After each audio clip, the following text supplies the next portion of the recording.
Good day to all. What a cool week it's been. I saw Of Mice and Men at a local theater called Parker Theater, actually. And it had been 10 years since I've seen this play. The main guy, George, was in Christmas Carol with me about a decade ago. And the brother, Lenny, was one of the best actors I've ever seen in my life. But in case people don't know about Of Mice and Men, very briefly, it is a story about America in the mid 1800s, I'm guessing, probably late 1800s or early 1900s. And it's about George and Lenny, who are just a pair of guys. I actually don't know their relationship, and they don't ever explicitly say in the play. I read it in high school, but I can't remember. But they go and work at this place, but Lenny is special needs to some degree. Not to some degree. He's pretty special needs, but I don't know if it's autism or something other, some other disability. But he is super strong, big, and he gets in trouble. They work at this place, and he eventually ends up killing this girl.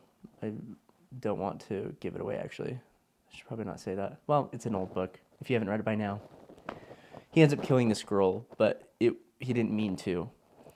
And then I'm not going to tell the very end, but it was such a powerful performance because George, Lucas Sharon, the guy that I did a show with back in the day, he is a special ed teacher.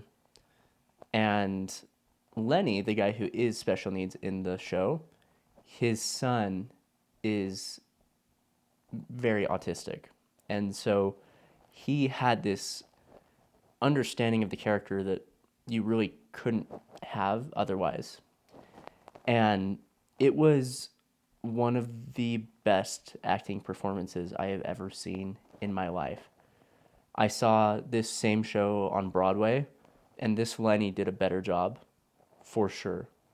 They could have put him in Broadway, and he would have knocked the socks off of everyone in there. Truly, I've seen a lot of theater in my life, and it was one of the best performances I've ever seen. It closed already, but I was so moved and reminded of how special things like theater can be for community and for just impacting society.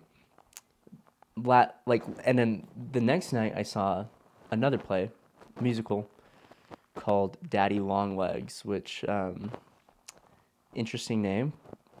You'd think it was either about spiders or about something else, but it was about neither. It's a great musical, though. There's a song in there called The Secret of Happiness. Go check it out. I just love it. I've listened to that for years the first time I saw it. Scout Smith was the leading lady. Her name's Jerusha Abbott, I believe her last name is. Anyway, and that was also really moving. So I've been doing theater since I was like 7, on and off, up until I graduated high school. I haven't done theater since then. I've done some commercials and voiceover work afterwards, but I was just reminded about how cool theater is. It just makes you feel things and makes you grateful. It makes you reassess your perspective, and it just lets you unlock these emotions that you wouldn't feel otherwise. And Of Mice and Men, I was so grateful that I didn't live in that version of America. And in Of Mice and Men, there is sort of a bad guy, slightly, but largely there's not a bad guy in there. And so but there's a lot of bad stuff that happens, and it was kind of a reminder. And with George and Lenny, their situation just sucks. They're going from place to place. They're always scrounging for money, and Lenny's always getting into trouble because he's innocent. He's like a big kid and doesn't know his own strength. And they're just going place to place, and then everyone else that works at the ranch is also just going through their own struggles. And it was a reminder that sometimes there's just not a bad guy. Everyone is just in an imperfect situation with imperfect qualities that just leads to pain and suffering. And that's just reality occasionally. There isn't always a protagonist and an antagonist. It's just everyone trying to make their go of it the best they can and deal with hard situations that come up. So it wasn't really a play where you walk away smiling at all. It just makes you feel deeply and makes you just, for me, grateful for my life, but also taking away those lessons of empathy and I guess a greater desire to lift other people up that are going through tough situations. So shout out to my friend Tanner who gave me those tickets because it was a cool play. But there's other things like that too. Stand-up comedy makes you have new perspectives and it helps you just have a good time. Art. There's just so much power to creative and artistic displays of displays and performances. Ballet, whatever, hip hop, any sort of dance, poetry, all the stuff. So I was grateful. That was a good night, and made me want to do another play again. It's been like 10 years, so I might have to do that soon-ish. We'll see. But that was great. And then a rant that I have in my life right now is this freaking condo that I'm trying to sell. Okay? I've had this condo. This is a good lesson for just not feeling urgency where there isn't actual urgency, because it can lead you to making poor decisions, okay? I bought this condo in May of 2022 because I was going to rent it out and make a little money on the top, move out after med school, keep renting it out, and then keep income coming through, and then building up equity. Issue is I had made like 4 offers on other places, but the market was super hot. They all got outbid. This place has a very high HOA fee.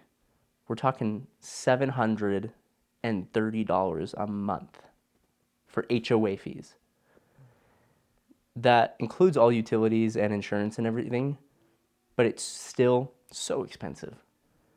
And it has made this property so hard to sell. I decided to sell it because after I left med school, it's just not worth the headache. And with so much going to HOA fees, it's not a good investment property. So I've been trying to sell this freaking thing, and it just won't sell. It won't sell. So now I'm forced to re-rent it out and try again when the market is a little bit more favorable for sellers, because I can't really afford to go down lower. And it's just been an absolute nightmare. So sometimes when you roll the dice and try to do things that are new or a little outside your comfort zone, goes super well.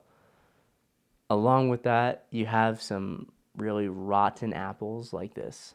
So trying to just take it in stride, but it's so annoying. And this is just a word of wisdom. Don't get a place with high HOA costs because they are subject to increase just like rent, and you have much less control than a renter because you can't just pick up and get a new lease. You have to sell your property in order to become detached from that obligation to pay the HOA fees. So don't do that. It's not worth it. Just wait until you find a property that you're actually stoked about, okay? Oh, so annoying. I'm going to see how long I can do this without repeating a sweatshirt or like a top that you see. I think I can go a while, but I'm not going to cheat. I'm not going to look back at the other episodes to see what I've worn. I want to just try to organically not repeat myself, which is tough in a way because, well, now that it's on my mind, it might be okay, but you have a lot of the same clothes that you go to. At least I do. So I'm going to have to be very mindful of that. I have a new nephew, thanks to my sister-in-law and brother. And he's the cutest little thing ever. And I'm convinced he's my ticket to finding a woman. He needs to be like a year and a half to 2 before this happens.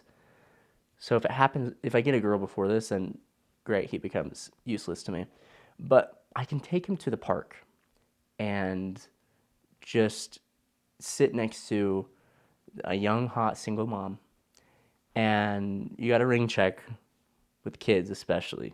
But you go to the park, you're walking around with him, he's playing on the toys, and then just easiest way to strike up a convo ever. And then she's like, "Oh, how old is your son?" And then I say, "Oh, he's actually not my son. He's my nephew."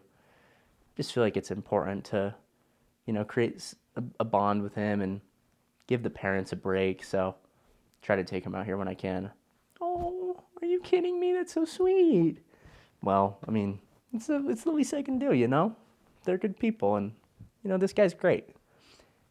And then, before you know it, we're getting lunch, we're getting dinner, and we're getting both meals, and we're falling in love, and we live happily ever after. And it was all because of my nephew. And so, if that happens, then I'm going to pay him. And oh, you know what? I can do that too. When he's like 4, I can pay him to say nice things to me as I'm talking to someone. So I'll teach him, I'll train him, but he'll come up to me as I'm talking to this very attractive single mom, and he'll run up and say, Uncle Parker," and I say, "What? What's happening? Are you okay?" He says, "Oh yeah, I just want to tell you, you're such a great uncle, and I love spending time with you. I wish I could spend more time with you.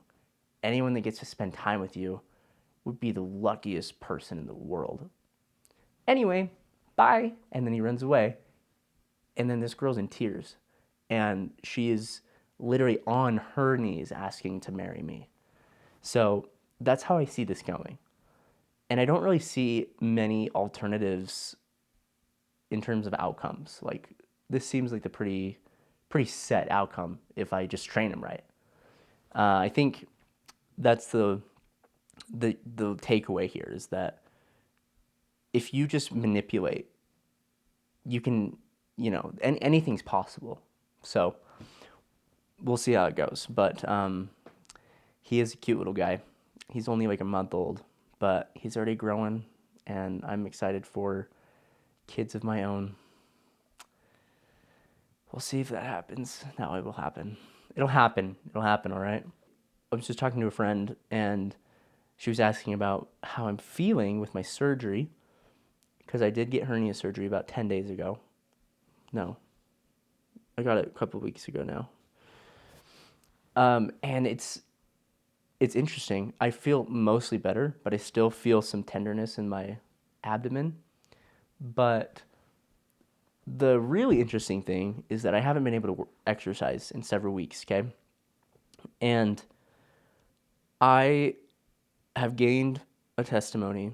I already had this testimony, but I was reminded that exercise is the best form of antidepressants out there. It is, unless you're like severely depressed. They've done a study that again, don't quote me. I'm not on the podium here testifying to Congress, but like I need to I could find the source of this, but look it up, fact check me.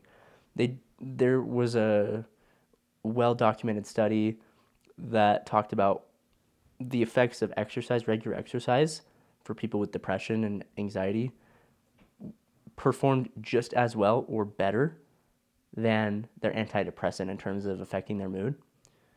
And it is so true because these last few weeks, I have felt just so turbulent and in my head and down and less motivated, and I'm sleeping longer than I should, later than I should. And it's not just cracked up to the, the surgery, but I really think that's a big part of why I've felt this way. I haven't exercised, I haven't moved much, and it's really led to just feeling meh. So I'm really excited to go on my first jog tomorrow, get moving, do some strength training, and bring that back into my life because it's a huge difference in how I feel, in my motivation, in, again, just stacking up wins like I've talked about before.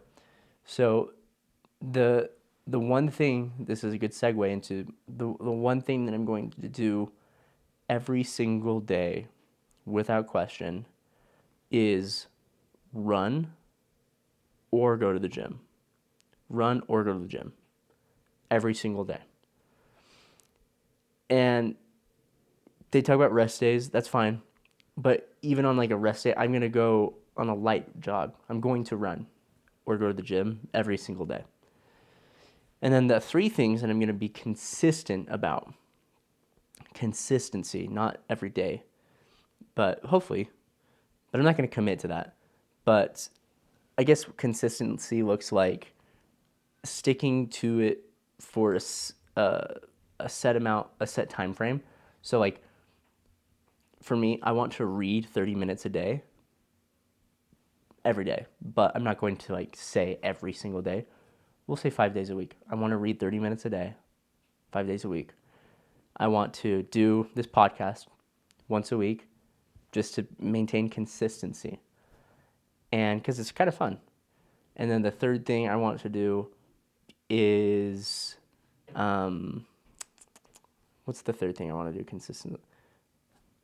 I'll come back to that. I've just identified two, but I'm not just going to like say one on the fly because I want to actually be behind it. So I'll think about the last one. But I'm excited to have that one consistent win that I can guarantee is going to take place every day. I ran. I don't care if I lost money. I don't care if a deal didn't go the way I want. I don't care if I didn't get as much done as I hoped. I went on my run. I went to the gym. And I really think that just putting all your, I guess, what am I trying to say? Making sure that that happens every single day will build momentum in accomplishing the other things that I set out to do. That I set out to do. Yeah, that's right. So, the last thing that I want to say is I want to say the word so much less. Get it out of my vocabulary.